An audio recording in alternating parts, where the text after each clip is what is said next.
Okay, we want to graph these two curves and find the area between them. So if you graph them, you should see, hopefully, something like this.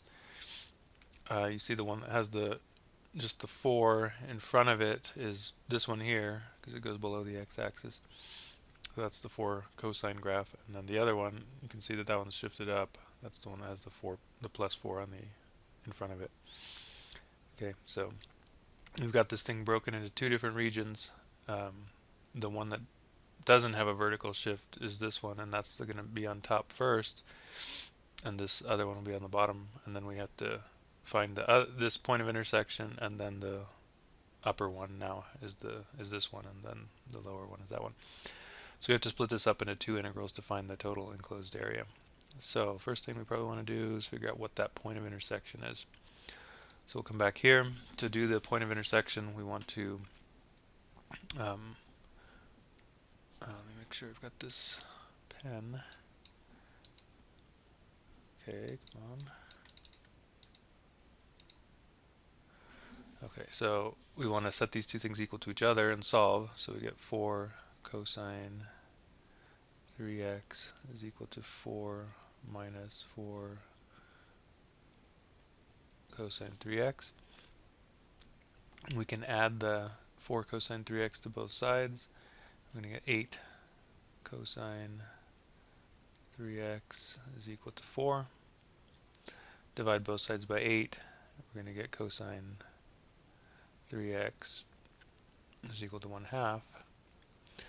Inverse cosine of both sides, inverse cosine of 1/2 is going to be pi over 3. So we're going to get cosine, we're going to get that 3x is equal to pi over 3. There's other ones, of course, but we're only interested in that first one. So we'll multiply both sides by, actually we'll divide both sides by 3, and we'll get x equals pi over 9. So that's our point of intersection on that graph that we were looking at. So our integral, our first integral, as we said, the one that has the 4 in front of it, this one here is the upper one on the first part of the graph, and then the roles switch and this one becomes the bigger one on the second part of the graph. So our first integral is going to be the integral from 0 to pi over 9. And as we said, that one's the first one. So we get 4 cosine 3x minus the other one. And remember that you're subtracting the whole thing. I'm just going to do these two things at the same time. So since you subtract the whole thing, that minus sign distributes, so we get plus 4 cosine 3x. So this is the first part, and then the second part will be pretty much the same thing, at least antiderivative anyway. These two terms are like terms, so we're going to get 8 cosine 3x. So 0 to pi over 9, 8 cosine 3x minus 4.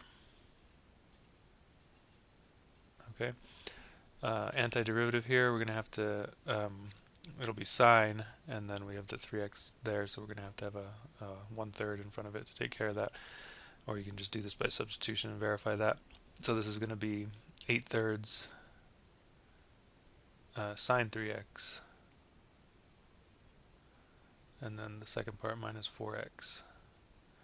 And we're going to evaluate this between 0 and pi over 9. So that's going to give us 8/3 sine 3x. Well, if I multiply that by 3, I'm going to get pi over 3. So the sine of pi over 3 is sine of pi over 3 is root 3 over 2, right? Root 3 over 2. And then if I plug pi over 9 into that other part, I get 4 pi over 9. Okay, and then if I plug 0 into this thing, the sine of 0 is 0. If I plug 0 in there, I just get 0 as well. So we're going to get overall here, this is going to be the 8 and the 4 the 8 and the 2 can cancel, give us a 4 there, so we'll get 4 root 3 over 3 minus 4 pi over 9. Okay, so that's the first part of it, and then the second part, the integral, is going to be from pi over 9 to, what was the end on that one? Gotta check. It goes to, what does it say in the problem here? Let me check. Oh yeah, so pi over 3 is the maximum x value on the interval that we're given here, so pi over 3 is the top bound. Okay, now the roles have switched, so now it's the one with the 4 in front of it is first, so or 4 minus 4 cosine 3x. That one's first, and then the other one gets subtracted off of that, minus 4 cosine 3x. So again, we're going to get some like terms here, so we'll go ahead and combine them. So pi over 9 to pi over 3. 4 minus 8 cosine 3x.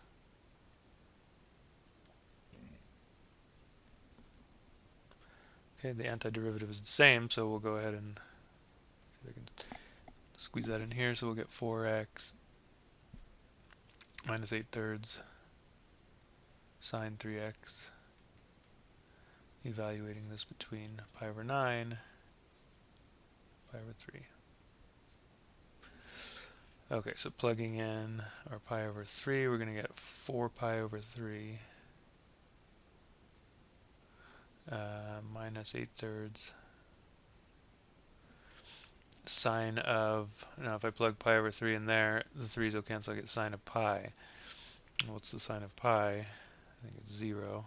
I'll just go ahead and write it anyway. And then we have to subtract off whatever we get when we plug in pi over 9, but we already saw what we get when we plug in pi over 9. Well, actually, let's just go ahead and do it just to be safe. So if I plug that in, I'm going to get 4 pi over 9. 4 pi over 9 minus 8 thirds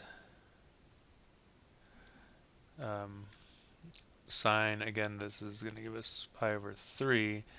Sine of pi over 3 was root 3 over 2. Okay, simplify this. Again, that's 0. That's the whole thing is gone. So you get basically 4 pi over 3 minus 4 pi over 9.